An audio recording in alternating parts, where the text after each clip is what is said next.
reactions can occur. Tell your doctor if you or anyone in your house needs or has recently received a vaccine.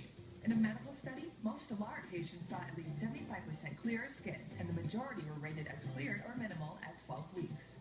Stelara helps keep my skin clearer. Ask your doctor about Stelara. Welcome back to Squawk Box this morning. This week, we are looking ahead to the new year, giving investors a playbook on how to cash in 2015. And Julia Borston's kicking off that series, laying out her predictions for media companies. But before we do that, let's see how she fared with her picks for this year. Here's what happened. Julia predicted that the cable industry would see consolidation in 2014, and ding, ding, ding, she was right.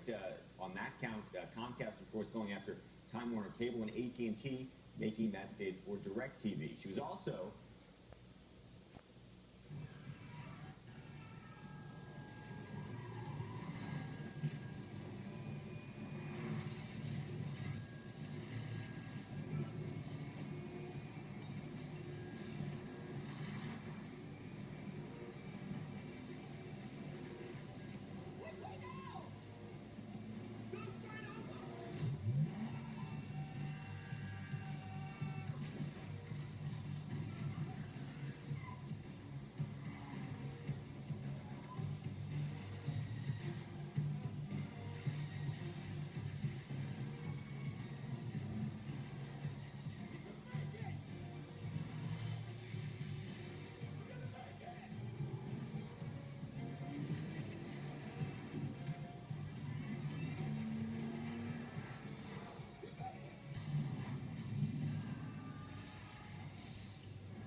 one of those nights that starts out like any other, but ends up being the best night of your life?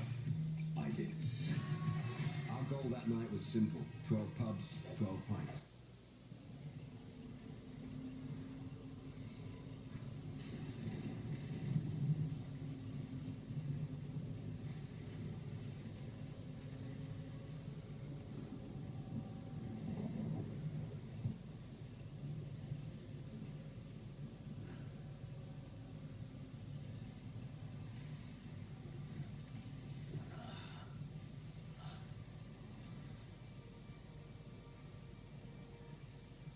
I'm sorry.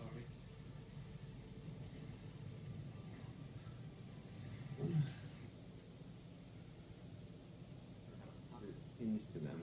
This seems to me that potentially things could go. I mean, the M&A madness that portends good things for the market, but the idea of what happens to the 30-second commercial, the idea of what happens to broadcasters. It depends on where you're sitting. It depends where you're sitting. Yeah, if you're on YouTube or if you're on the digital side. Good news. Big win, but so far in media, everybody has won. Meaning nobody has lost as a result of all of these new form factors. The question is when that begins. Well, I think we've seen a shift. It's all about the shift to digital, right? And I think what's happening is we're seeing the media conglomerates become more digital, so they're not going to lose. So we are seeing a little bit of negativity here in the fourth quarter, and even in the third quarter, as we've seen the rise of digital viewing really start to eat into TV ratings and also TV ad revenue. And so that's starting to have an impact now. And I think my negative prediction for next year is that I think the introduction of these new streaming services, like a standalone HBO service, CBS already has one, and a Showtime service, I think those are going to really start eating into the cable. And so we will be are we always going to be trading in analog dollars for digital pennies or dimes? No, I think not necessarily. And I think that's why you have like an acquisition of Disney's and Maker Studios. You have all of these media giants going more towards digital. I mean, Bob Iger said it on Disney's most recent earnings call. He says, we know that advertising is shifting more away from broadcast and towards digital because we're part of that shift ourselves. And I think that all these companies are starting to position themselves there. You know, one of the reasons why CBS launched its own digital streaming service is so it could charge for that and also sell ads against it. Stay here, Julie, because we want to bring in David Bank. He's the broadcasting and media analyst at RBC Capital Markets. David, analog dollars for digital pennies or nickels or whatever it is. It seems to me digital, everyone is moving digitally, and that's a good thing, except that it's a lower margin business, generally speaking. Well, look, I would say that I thought Julia's thematics were really interesting, but I see something far less dramatic than I think she described. What really stuck in my mind as I was watching that was the term cable subscribers plummeting. So, you know, I think CBS offering a I think it's a $5.99 product for CBS All Access or an HBO product for, you know, we don't know what it's going to be, but it'll probably be priced similarly at the retail level to what it is on cable. We just don't see those kind of things as driving the plummeting of cable subscriptions. If anything, I think on a standalone basis, they show the value of the bundle, you know, at 60 or 70 bucks. I think what happens this year, though, is that this is the year that the cord nevers probably get more options. And so while we don't see a plummeting, we might actually start to see some cord cutting.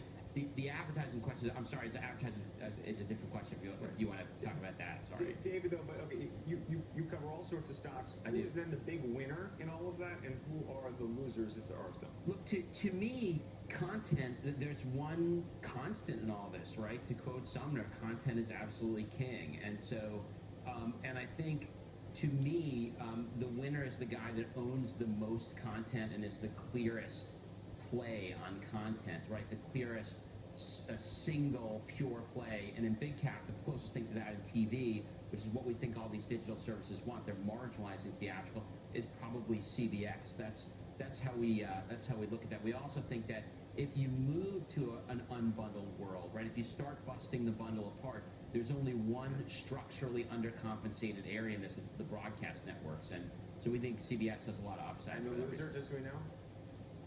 I think the losers are going to be the more docudrama-oriented, you know, less scripted cable guys. You know, the Scripses, the Discoveries. We see them less showing up on Amazon and Netflix, you know, getting a little more marginalized. We looked at stocks, and I've watched those and wondered what happened to some of those stocks. They really watched. I mean, even Discovery, it's like, you know, that was the darling, and suddenly it's off, I don't know how many percent. I'm listening to it, and I'm not an early adopter, I admit that, but my viewing experience right now, I don't think could get any better. I know how to use Netflix now. Yeah. I know how to use the universal remote to now go to the apps on the big 75-inch screen. Yeah. Get right, so I can do that. But everything else I have on just regular. I wouldn't change anything, Sorg. I don't know. I'm not going over the. What is it? I'm not doing that. I got everything I need. You're not going anywhere. You're not going And I got 9 of them. But I think that it's the people who've never. Right, that's what David just said. The never. But Yeah, I think the key thing is, and David has pointed this out in the past, it's kind of remarkable that we haven't seen a dramatic drop in cable subscriptions yet, considering all these other options.